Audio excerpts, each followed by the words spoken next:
Hi, today I'm in Miami for Blootgelegd, and I'm wondering if everyone feels open to show their opinion.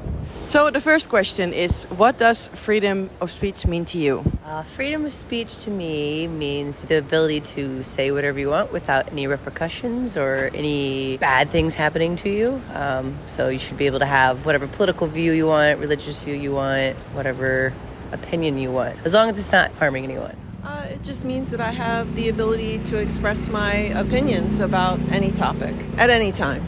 And is that important to you? Of course, it's important. Sure. We need to be able to talk to each other and be able to express what we believe and what we think. And do you feel like you can always say exactly what you want to say, or do you feel there's a limit? I think that I can always say exactly what I want to say, but for myself personally, I try to be considerate of others in terms of my presentation. I feel like it depends on the situation or the circumstance or the environment that you're in. Some places it might not be safe for you to have a certain opinion, so therefore you can't express it, or it might not agree with the people around you, so you don't want to offend them or hurt their feelings. So no, I don't think you can always say what you want or have freedom of speech per se. Do you have an example? I guess if you were in maybe like the deep South where they're super religious, like they really believe in God and Jesus, and you were there as a health worker and you were talking about treatments, and they would be like, well, it's all in God's hands. But obviously, being a woman of modern medicine, I know it's not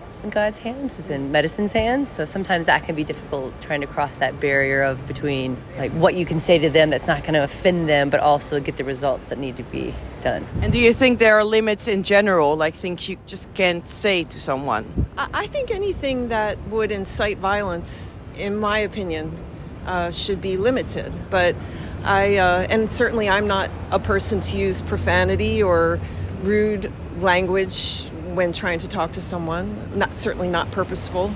So that's a personal opinion. I'm not necessarily saying that other people should behave the same way, but that's what I try to do. So there are quite a lot of limits to freedom of speech. Yeah, I think so, yeah, absolutely. So it's more important to think about the other person than actually totally express what you think? For me, yes. For other people, probably not, because some people don't care about other people. But I think it kind of depends on the individual, like what kind of compassion or empathy or sympathy you have for someone. Not everyone has that.